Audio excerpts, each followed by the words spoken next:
Chapter 8 के important question की study कर रहे हैं। अपन ने पार्ट फर्स्ट है वो अपन ने क्या है पढ़ लिया इसका। इसमें 1 से लगाकर मैंने 25 नंबर तक क्वेश्चन आपके डाल दिए हैं। ठीक है, आप अगर चैनल पे नए हैं तो सब्सक्राइब करें चैनल को, और एक टेलीग्राम चैनल का मैंने लिंक डाल दिया है, उस टेलीग्राम चैनल में जुड़ जाएं और रोज 8:30 बजे टेस्ट दें। आज अपन इसका पार्ट 2 बनाएंगे। पार्ट 2 के अंदर क्या होगा, 26 से लगाकर 50 तक क्वेश्चन होंगे। ठीक है, इन क्वेश्चनों को आपको ध्यान से पढ़ना है और उसके पश्चात आपको आंसर देने की कोशिश करनी है। आप वीडियो को पॉज करें और आप प्रश्न को पढ़ें, और पढ़ने के बाद आप देखें कि आपको उत्तर आता है या नहीं आता है।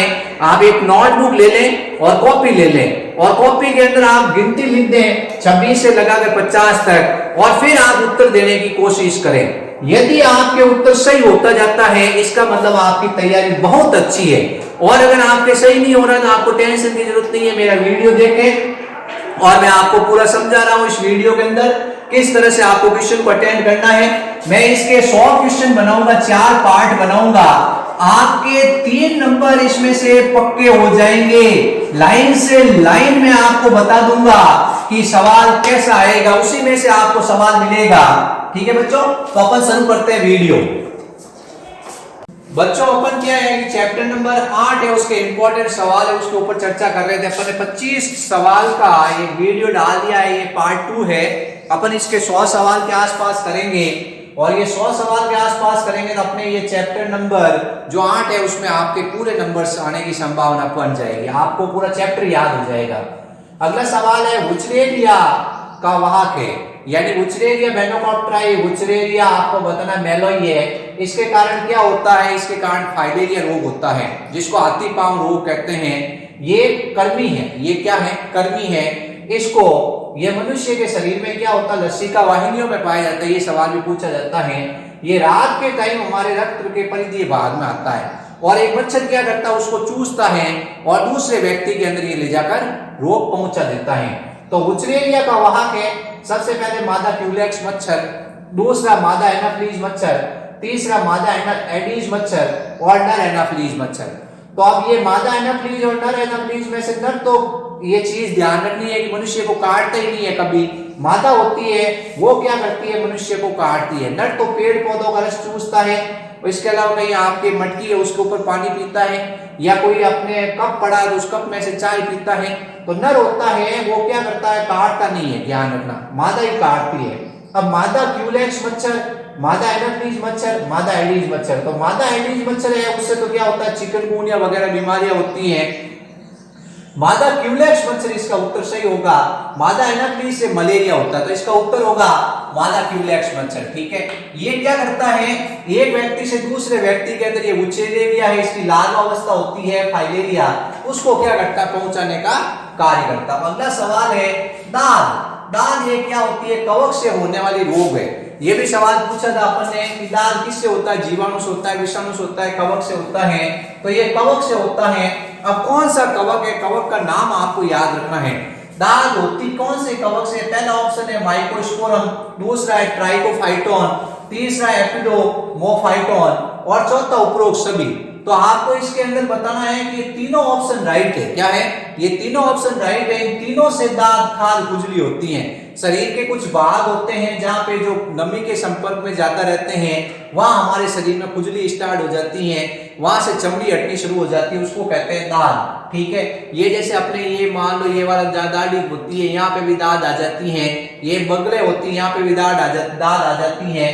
तो ये इसका उत्तर होगा उपरोक्त सभी। ये नाम आपको याद रखना है, परीक्षा में ऐसे भी सवाल आ सकता है 1 नंबर का, दाद का रोगजनक है। ये 4 ऑप्शन नहीं मिले तो ऐसा नहीं हो कि ऑप्शन के भरोसे चले जाओ, तो आपको ये नाम याद कर लेने हैं। फिर अगला सवाल है प्राकृतिक कैनाबिनॉइड्स। कैनाबिस सटाइवा पौधे के किस भाग से प्राप्त होता है। ये कैनाबिनॉइड्स एक एल्कलॉइड्स होता है। ये कैनाबिनॉइड्स क्या है, एक एल्कलॉइड्स है। अब ये कैनाबिस सटाइवा पादप से प्राप्त होता है। ये भी सवाल पूछा जाता है, प्राकृतिक कैनाबिनॉइड्स किस पादप से प्राप्त होता है, तो आपको बताना है कैनाबिस सटाइवा से प्राप्त होता है। अब ये पादप के कौन से भाग से प्राप्त होता है, जड़, पुष्पक्रम, पुष्पासन, तना। अगर आपको उत्तर याद है तब तो आप सही बता दोगे, नहीं तो आप सोच में पड़ोगे किससे प्राप्त होता है। तो मैं आपको बता दूं, ये पुष्प क्रम से प्राप्त होता है। किससे प्राप्त होता है? पुष्प क्रम से प्राप्त होता है। LSD, ये सवाल कई बार एग्जाम में आ चुका है कि LSD होता है, ये क्या है? लाइसर्जिक एसिड डाइइथाइल एमाइड इसका पूरा नाम है।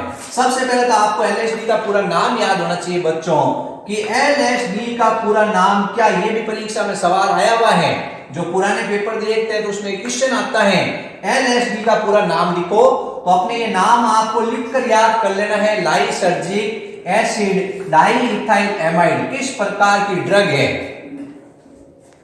तो अपने ये सवाल आ चुका है LSD का पूरा नाम क्या है? LSD होता है वो क्या है?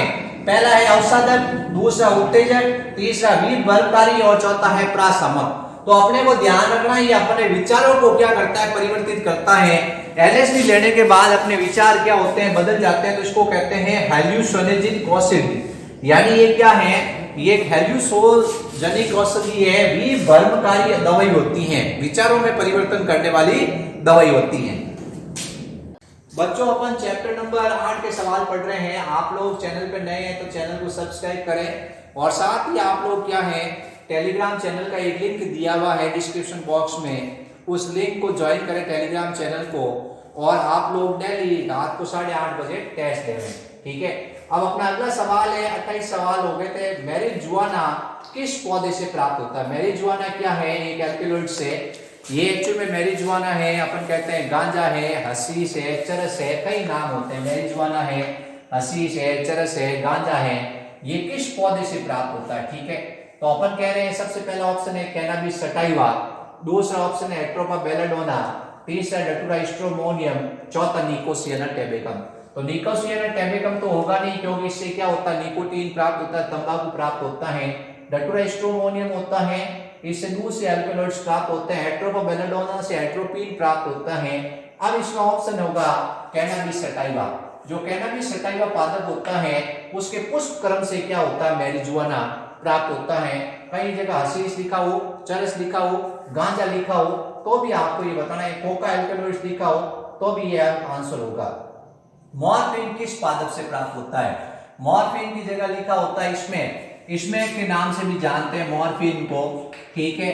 कई जगह इसमें की जगह आपको लिख सकता है हीरोइन है, इसमें के मॉर्फिन है। ये एक्चुअल में क्या है?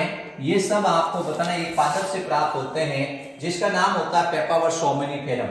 पेपावर सोमनिफेरम पादप होता है, उसके फल होते हैं कच्चे फल, उनको जब चीरा लगाया जाता है तो उसके अंदर से लेटेक्स निकलता है। वो लेटेक्स क्या करता है? मॉर्फिन, कोडीन, निकोटीन ये सब रखता है, ठीक है। तो ये मॉर्फिन किस पादप से प्राप्त होता था? आप ऑप्शन बताओगे कि पेपावर सोमनिफेरम से प्राप्त होता है, ठीक है। हीरोइन का रासायनिक नाम है, हीरोइन का रासायनिक नाम मोनोएसिटिल मॉर्फिन, डाइएसिटिल मॉर्फिन, ट्राइएसिटिल मॉर्फिन, टेट्राएसिटिल मॉर्फिन। तो अपन जानते हैं हीरोइन का रासायनिक नाम होता है डाइएसिटिल मॉर्फिन। जो मॉर्फिन है जब उसका एसिटिलीकरण किया जाता है, जब मॉर्फिन का एसिटिलीकरण किया जाता है तो डाइएसिटिल मॉर्फिन बनता है। ये हीरोइन का रासायनिक नाम है। अगला सवाल है तंबाकू में पाए जाने वाले रासायन का नाम बताओ। तंबाकू में कौन सा रासायन पाया जाता है? तंबाकू में पाया जाता है निकोटीन। ये ध्यान रखना आपने, मोस्ट इंपोर्टेंट क्वेश्चन है कि तंबाकू में कौन सा रासायन पाया जाता है? तंबाकू में निकोटीन पाया जाता है। जब तंबाकू खाते हैं तो मुंह और गले के कैंसर की संभावना रहती है। तंबाकू होता है उसके अंदर ये निकोटीन पाया जाता है, ये हमारे एड्रेनलिन, नॉर एड्रेनलिन हार्मोन को सक्रिय करता है, जिसके कारण हमारी जो हृदय धड़कन है, श्वसन दरें बढ़ जाती हैं और उत्तेजना आ जाती है। बच्चों अपन ने नेक्स्ट क्वेश्चन लिखे हैं। अगला सवाल है कोका एल्कलॉइड प्रभावित करता है। जो अपन कोका एल्कलॉइड लेते हैं जिसको कोक के नाम से जानते हैं, वो हमारे शरीर को क्या प्रभावित करता है? ये तंत्रिका प्रेषक डोपामिन के परिवहन में बाधा डालता है। दूसरा ये केंद्रीय तंत्रिका तंत्र उद्दीपक है। तीसरा ये सूखाभास और ऊर्जा में वृद्धि करता है। और चौथा उपरोक्त सभी। तो आपको ये उसका उत्तर आगे होगा, क्योंकि क्या होता है ये सब क्रियाओं को प्रभावित करता है। ये हमारे जो तंत्रिका प्रेषक डोपामिन है उसके परिवहन में बाधा भी उत्पन्न करता है। ये केंद्रीय तंत्रिका तंत्र उद्दीपक का काम भी करता है। सूखाभास और ऊर्जा में वृद्धि करता है, जिसके कारण हमें खुशी महसूस होती है।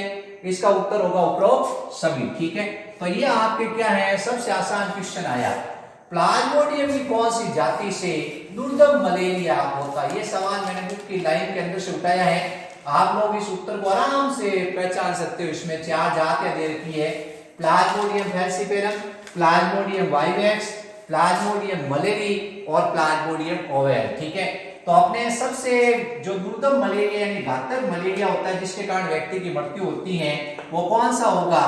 तो आपको बताना प्लाज्मोडियम फैल्सिपेरम इसका उत्तर होगा। प्लाज्मोडियम की संक्रामक अवस्था कौन सी है? स्पोरोजोइट संक्रामक अवस्था है, या ट्रोफोजोइट है, या जीवाणुज है, या ए और सी दोनों है? तो अपन देख रहे हैं स्पोरोजोइट का नाम क्या होता है? जीवाणुज होता है। जो स्पोरोजोइट है उसी को अपन क्या कहते हैं? जीवाणुज कहते हैं। जो मच्छर होता है मादा एनाफ्लीज, जब मनुष्य को काटता है तो मच्छर की लार के अंदर क्या होते हैं? स्पोरोजोइट होते हैं।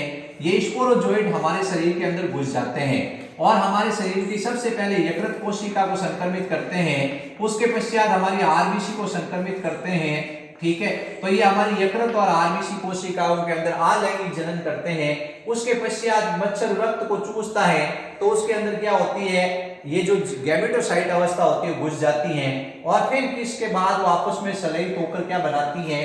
ये स्पोरोजोइट का निर्माण होता है धीरे धीरे। तो मच्छर की लार के अंदर क्या पाया जाता है? ये भी क्वेश्चन आ सकता है ऐसे घुमाकर। जब मनुष्य को मच्छर काटता है तो उसकी लार के अंदर क्या पाया जाता है? तब भी उत्तर यही होगा, स्पोरोजोइट या जीवाणुज। ठीक है, ये अपने ध्यान रखना है।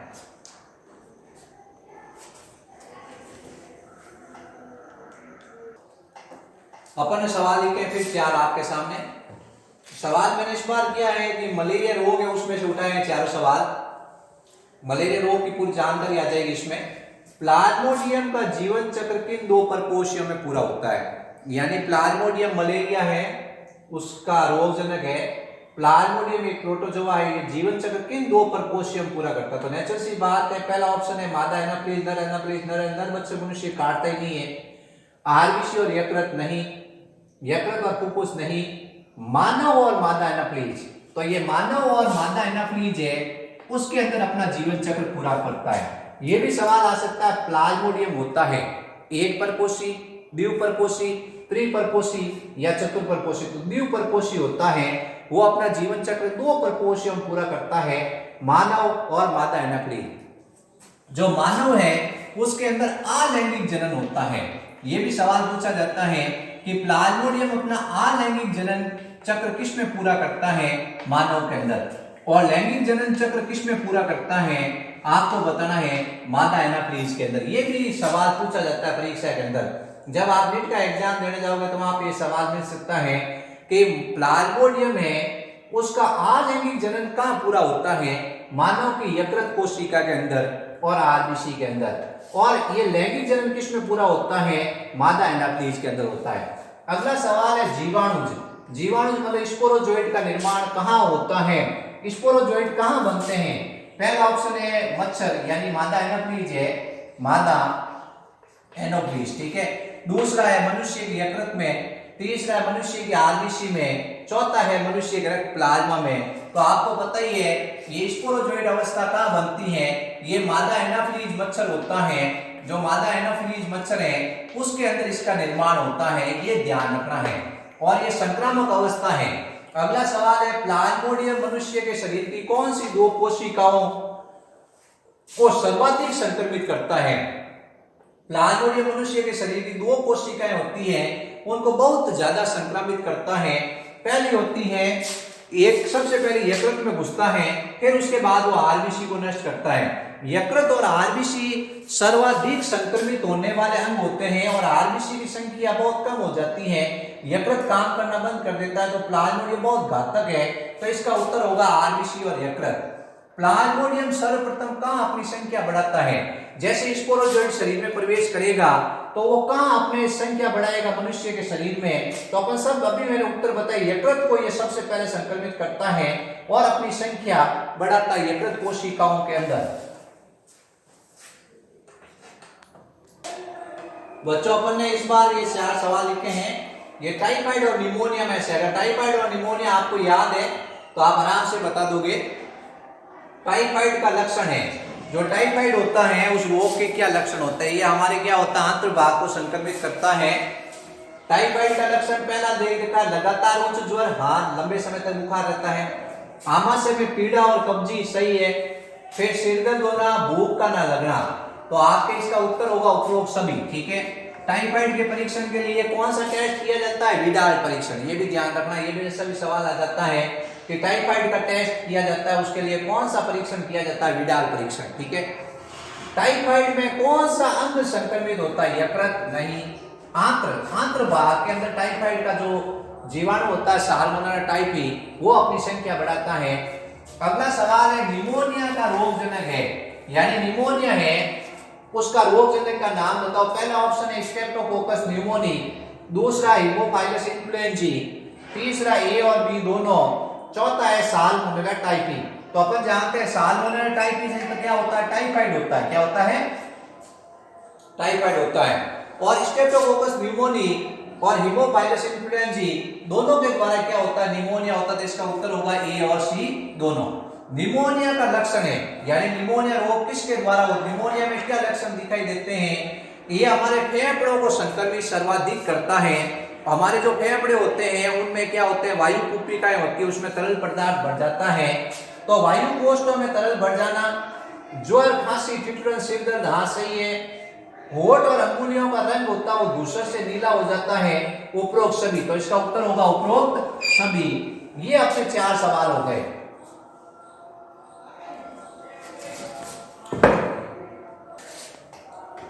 बच्चों तो अपन ने फिर 4 सवाल लिखे आपके सामने, अपन सवाल 47 तक पहुंच चुके हैं। इसके 100 सवाल के आसपास अपन वीडियो में डालेंगे, तो अपन इसके 4-5 पार्ट बना देंगे। आपके सवाल सारे नीट में काम आएंगे। मैं आपको लाइन से लाइन बता रहा हूं कैसे सवाल आते हैं। अगला सवाल है घरेलू मक्खियां निम्न में से किस रोग को फैलाती है। अब घरेलू मक्खियां 2-3 बीमारियों को फैलाती है, जैसे हैजा है, ये बीमारी घरेलू मक्खी द्वारा फैलाई जाती है। जैसे अमीबियासिस बीमारी होती है जिसको अमीबता कहते हैं, एंट अमीबा हिस्टोलिटिका से होती है। टिटनेस होती है, वो तो आपको पता ही है कि ये जैसे अपन रोड पे खेल रहे हैं, अपन नीचे गिर जाते हैं तो मिट्टी से फैलती है, या जंग लगा लोहा होता है उससे फैलता है। कुष्ठ रोग होता है, ये माइकोबैक्टीरियम लेप्री से फैलता है। तो घरेलू मक्खियां निम्न में से किस बीमारी को फैलाती हैं, तो अपन जानते हैं अमीबता बीमारी होती है, इसको घरेलू मक्खियां फैलाती है। यहाँ एस्केरिस रोग होता तो उसके भी अंडे होते हैं, मधुमक्खियां, मक्खियां क्या करती है, फैलाती है। तो यह अमीबता इसका उत्तर सही होगा। कोष्ठबद्धता, उदरीय पीड़ा, ऐंठन, अत्यधिक श्लेष्मा, रक्त वाला मल कौन से रोग के लक्षण है, यानी कोष्ठबद्धता किसमें हो जाती है, उदरीय पीड़ा किसमें रहती है, और ऐंठन और अत्यधिक श्लेष्मा व रक्त वाला मल कौन से रोग के लक्षण है, अमीबियासिस यानी अमीबता। निमोनिया में तो ऐसा है नहीं, प्लेग में ऐसा होता नहीं है, कैंसर में ऐसा नहीं होता, तो इसका उत्तर होगा अमीबता। बड़ी आंत्र के अंदर क्या होता है, एंट अमीबा हिस्टोलिटिका रहता है और आंत्र को संक्रमित करता है। एंट अमीबा हिस्टोलिटिका से एंट अमीबता रोग होता है। ये सब लक्षण आपको अमीबता के याद रखने हैं। अगला सवाल है एस्केरिस्ता, एस्केरिस्ता यानी एस्केरियासिस रोग है, उसका रोगजनक क्या है, तो एस्केरिस लुम्ब्रिकोइड्स। ये आप पहचान लोगे कि एस्केरियासिस रोग किससे होता है, एस्केरिस लुम्ब्रिकोइड्स से होता है, ये ध्यान रखना है। वुचरेरिया है बेनोकॉप्ट्राई, वुचरेरिया मेलोई, इससे तो क्या होता है, हाथी पांव रोग होता है, ये हमने ध्यान रखना है। फिर फाइलेरिया, निमेटोडा, तो इसका उत्तर होगा एस्केरिस। क्या होगा, एस्केरिस से कौन सा रोग होता है, एस्केरिस्ता रोग होता है। निम्न में से कौन सा रोग एलर्जी द्वारा होता है, यानी एलर्जी द्वारा कौन सा रोग होगा, पहला कुष्ठ रोग एलर्जी से नहीं होता है, टाइफाइड ये साल्मोनेला टाइफी जीवाणु से होता है, अस्थमा लंबे समय तक एलर्जी रहती है तो अस्थमा रोग होता है, ये याद रखना है। अगर किसी व्यक्ति को लंबे समय तक एलर्जी रहेगी तो उसको कौन सा रोग होगा, अस्थमा होगा। बच्चों अपन क्या है कि फिर आपके सामने 3 क्वेश्चन लिखे हैं, अपने 50 क्वेश्चन पूरे हो गए हैं। सवाल है कौन से अंग में अपरिपक्व लिम्फोसाइट का परिपक्वन होता है, पहला ऑप्शन अस्थि मज्जा, दूसरा थाइमस, तीसरा यकृत और चौथा ए और बी दोनों। तो अपन जानते हैं अस्थि मज्जा और थाइमस ऐसी ग्रंथ, अस्थि मज्जा और थाइमस दोनों ऐसे अंग होते हैं जिसके अंदर अपरिपक्व लिम्फोसाइट प्रवेश करती है, और ये क्या प्राथमिक लसिका अंग के नाम से जाने जाते हैं। इनके अंदर क्या होता है कि लिम्फोसाइट है उसका परिपक्वन होता है। तो उत्तर होगा अपने ए और बी दोनों। ये भी सवाल आता है प्राथमिक लसिका अंग कौन से हैं, अस्थि मज्जा और थाइमस है। अगला सवाल है मनुष्य के शरीर में प्रवेश करने के पश्चात एचआईवी कौन सी कोशिका में गुणित होता है। ये एचआईवी वायरस है ह्यूमन इम्यूनोडिफिशियेंसी वायरस। जब ये शरीर में प्रवेश करता है, ये कौन सी कोशिका में प्रवेश करता है, मैक्रोफेज कोशिका में प्रवेश करता है। इस मैक्रोफेज कोशिका को अपन क्या कहते हैं, वर्त भक्षकाणु के नाम से जानते हैं। ये एचआईवी फैक्ट्री का काम करती है। ये कोशिका होती है एचआईवी फैक्ट्री का काम करती है और एचआईवी का उत्पादन करती है। इसके पश्चात क्या होता है, यहाँ से एचआईवी वायरस होता है, ये टी लिम्फोसाइट के अंदर प्रवेश करता है और अपनी संख्या को बढ़ाता है।